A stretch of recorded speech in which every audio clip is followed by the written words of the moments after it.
Yo, what's up, YouTube? My name is Ben. My name is Eric, and this is Art Versus Entertainment.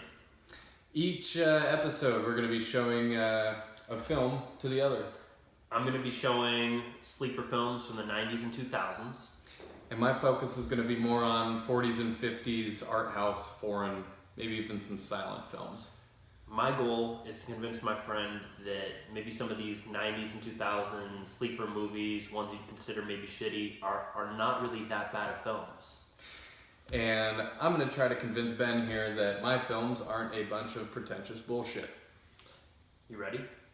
Let's do it.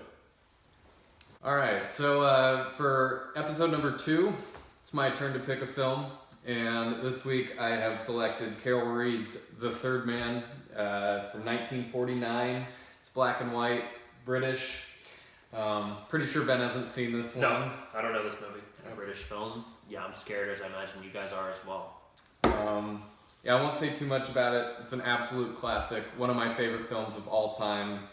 Film noir. Okay. I mean, it's I gritty. Yeah, takes place in post-war Vienna. Okay. That is absolutely torn apart, split up into 4 sectors. Written by Graham Greene. He wrote a short story that was meant to be turned into a film, and Carol Reed worked with him to write the screenplay for it. It stars Joseph Cotten, pretty big American actor at the time. What do you think? I'm ready. Cool.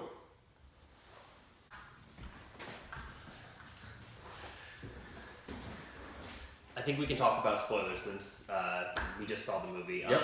Hopefully you watched it as well. Yeah. I'm really glad we did it, and the Orson Welles reveal was probably the biggest moment in the film for me. Yeah. That's why he was the actor I didn't want to tell you about. Yeah. Yeah. I mean, not to be disparaging, but yeah. Fat boy with a cute face. Like, he had that... I liked how flamboyant he was in the carousel ride. Not the carousel, but the Ferris wheel, because he's got a light nature to him, but then he's got a little bit more gravel in his voice as well. And it's been a long time since this movie was made, and so I'm not sure if everyone picks up on the quality of his suit and everything, but Sure. it was a very nice suit. Right.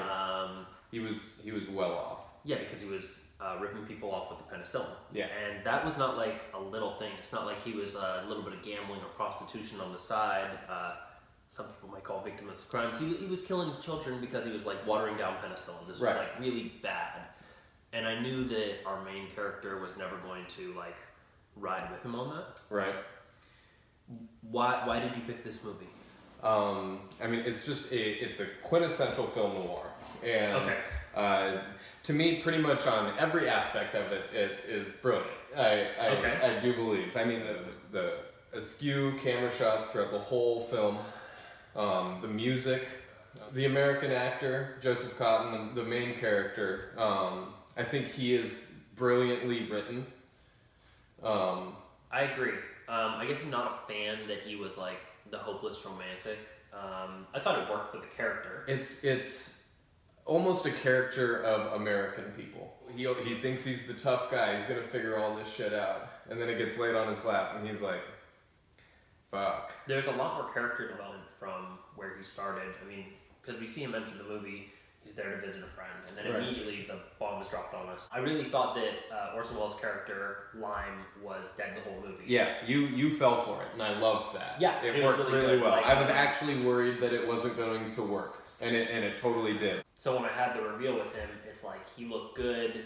I really liked that. Because, I mean, I like Orson Welles. Well, it's that perfect lighting that comes on when she turns the light on in her room and it catches him in the doorway, and he's got that with the sly smooth baby smile. face. Yeah, he's just What did you think of the music? It's a huge part of the film for me, and I think it's brilliant. I didn't do it for me so much. Okay. It was a part of the movie. I just felt the tension. I wish I had a better word for it. Sure. I didn't feel like the music matched. Yeah, no, that's something I kind of dealt with for a while, but for me, it's turned into this it's this crazy. It's called a zither, and it's like a 8-string instrument, 12-string instrument, but I believe Carol Reed ran into the player who he was playing at a pub like while they were in Vienna, and he heard the zither and was like, They just used this to Yeah. start the film. yeah.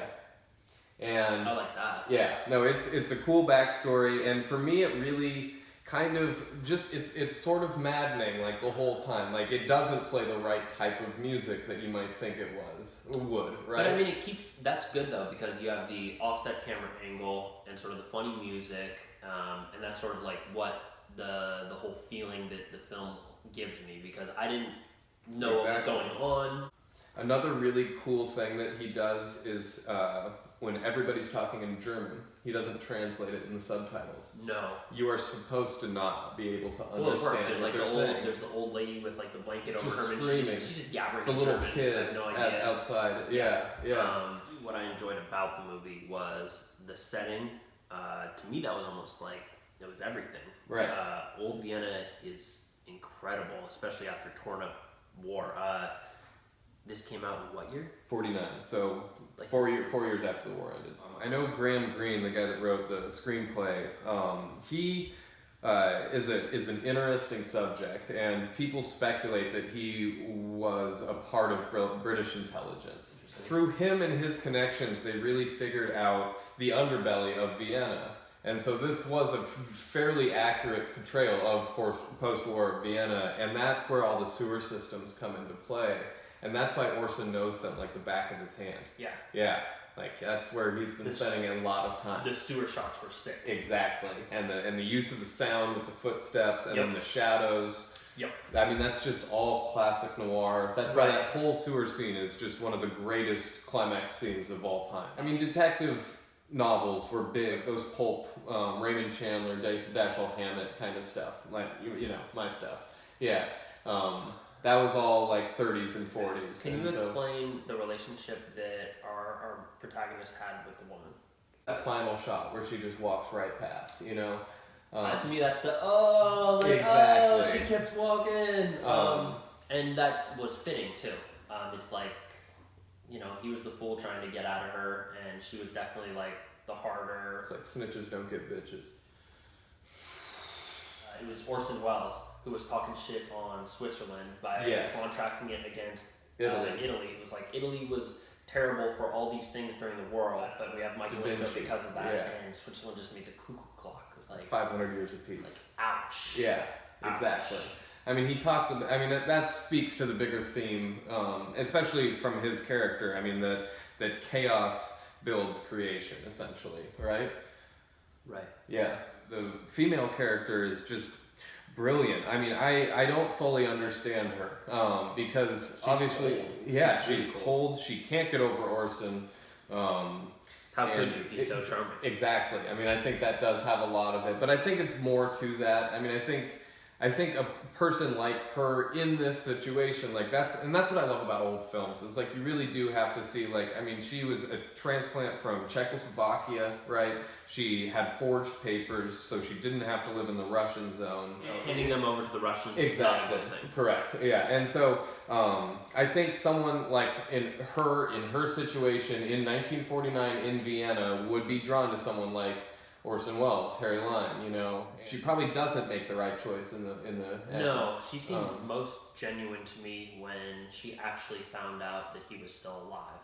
Correct. And I was trying to figure out, like, oh, was she aware or not? But her acting was good enough that I was like, oh, okay, she really didn't know that he had actually passed. Right. But to me, it goes back, there's the final shot, but it's all about when they finally meet up on the huge Ferris wheel. That is the classic It's scene. like and- Orson and- Welles is in his black suit. They're Mhm. having the coded language where he's like, I could fucking push you off. But we're not really going to do that because we're Exactly. old buddies. Yep. One of my favorite lines is that, what if one of those stops were to stop moving?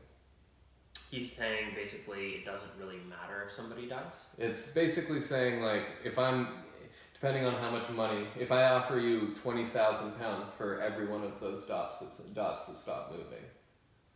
That's how he puts it, because they got the bird's eye view and they're looking down on the world. And And the that's people how do he seem small sees at that. himself, right? And it's sort of tied up at like post World War II. People are a little bit disenfranchised, maybe. Sure. I mean, I like the film noir and the mystery aspect. yeah, it's a little bit slower because it's an older film. Yes, it's black and white.